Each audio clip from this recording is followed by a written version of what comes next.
Hello, I'm Tracy Earnhardt, Jenny Product Manager for Extreme Networks and the E-Rate Program Champion. Welcome to the fourth and final installment of our E-Rate video series. For this video, we'll present the top 10 do's and don'ts for E-Rate service providers. We hope this final review provides you an advantageous edge to win your bids and build business. Do understand who is eligible. K through 12 elementary and secondary schools and school districts, whether they are public, private, parochial, charter, or tribal.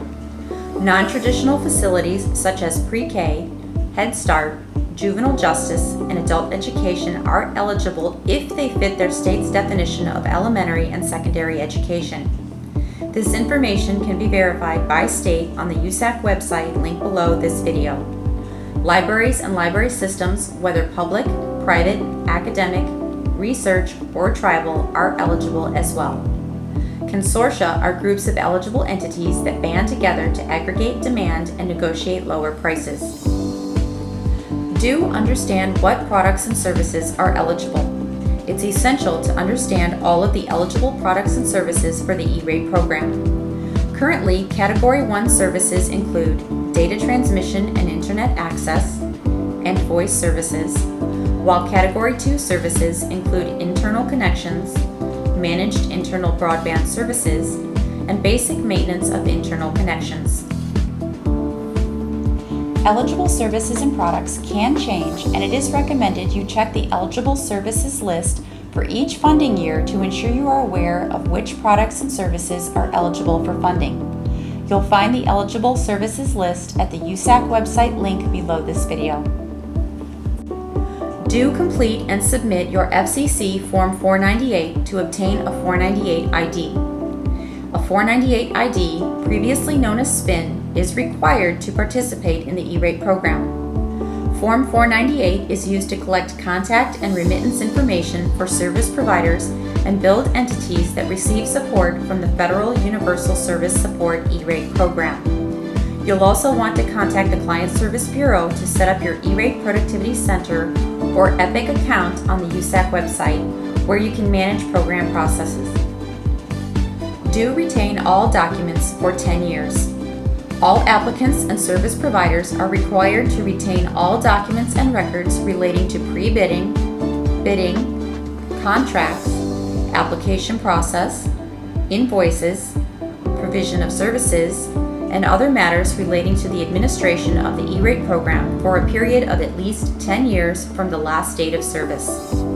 Maintaining all documentation not only protects you for tax purposes, but ensures that you are compliant with this requirement of the program. You can find E-Rate binder table of contents and section labels that will help you to know which documents to retain and help manage your documents at the link below this video. Do familiarize yourself with the E-Rate resources on the USAC and Extreme Networks websites. A thorough understanding of E-Rate information, program requirements, as well as the forms, portals, and tools available to you will enhance your ability to navigate the bidding process, effectively meet all program requirements, and properly follow all guidelines and rules. The link to each website is listed below this video. We continue our top 10 with the major don'ts in the E-Rate program. Don't give gifts. This is the definitive E-Rate don't. Remember, gifts are prohibited and considered bribery under program regulations and could lead to very negative consequences. Even the smallest of offerings are restricted. Don't consult or complete applicants' paperwork. Your actions must never compromise the E-Rate bidding process. You must never consult, prepare, sign, or post an applicant's FCC Form 470. Don't forget to finalize details and contracts once you win the bid. Once you have won the bid, be sure to review with the applicant any applicable contracts to ensure you both agree on when and how things will happen. Also, determine whether or not the invoicing will be done through the BEAR or SPI invoice process. Don't miss out on opportunities. Participating in the E-Rate program and remaining active in researching applicant bid requests are major advantages for building business. The products and services your company provides may be the perfect fit for participating applicants. This is your moment to score greater profits with this timely opportunity. Remember, you can find open certified FCC Form 470 bid requests in EPIC under the Actions tab using the Search and Export Certified FCC Forms 470 tool. Don't miss filing and invoicing deadlines. Some program deadlines are fixed, some depend on dates or timely actions, and some dates can be extended. However, the consequences of missing a deadline could cost you a valuable opportunity or delay the program process.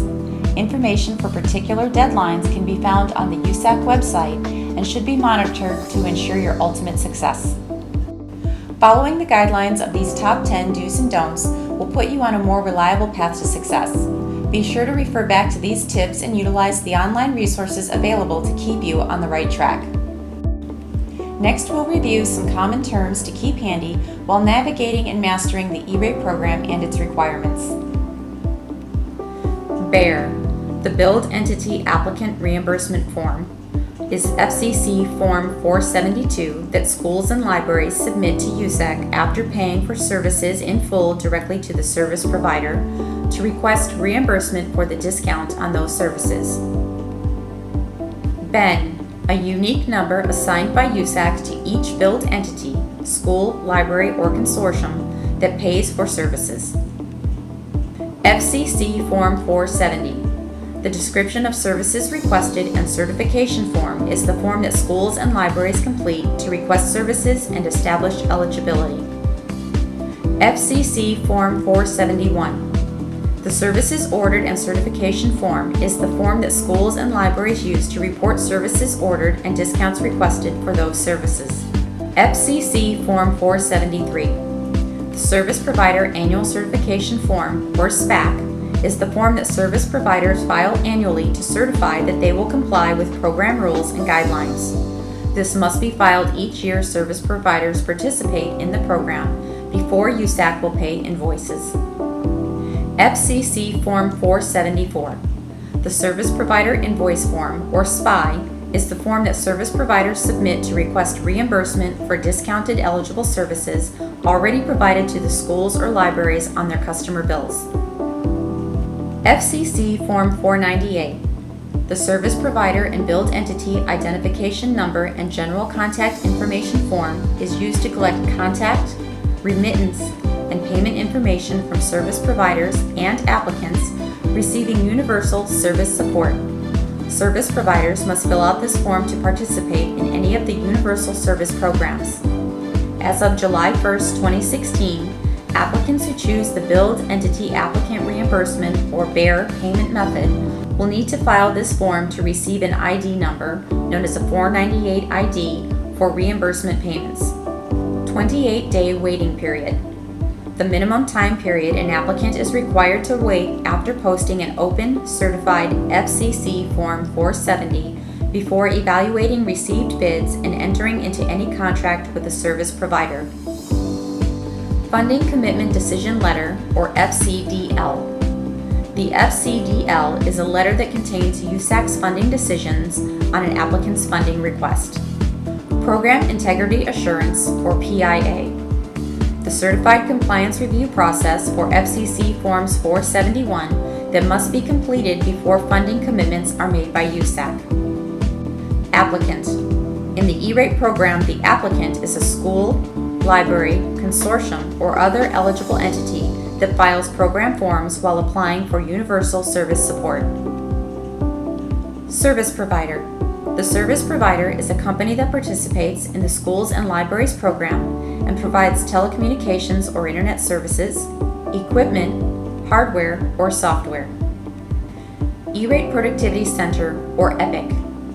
The account and application management portal for the schools and libraries E-Rate program. Applicants, consultants, and service providers participating in the program will use this tool to manage program processes and submit questions. USAC, the Universal Service Administration Company, an independent nonprofit corporation that administers the E-Rate program for schools and libraries. We hope this video series has been helpful for you to gain a better understanding of some of the key aspects of the E-Rate program. Time is of the essence to capitalize on this profitable and timely opportunity. As always, please feel free to contact me personally for further support or insight regarding the E-Rate program and how it can benefit your business. Thank you for watching our video series, and be sure to make use of the valuable online resources and win business. From Jenny, your experts in technology and distribution, I'm Tracy Earnhardt, Jenny Product Manager for Extreme Networks and your key contact for the E-Rate program.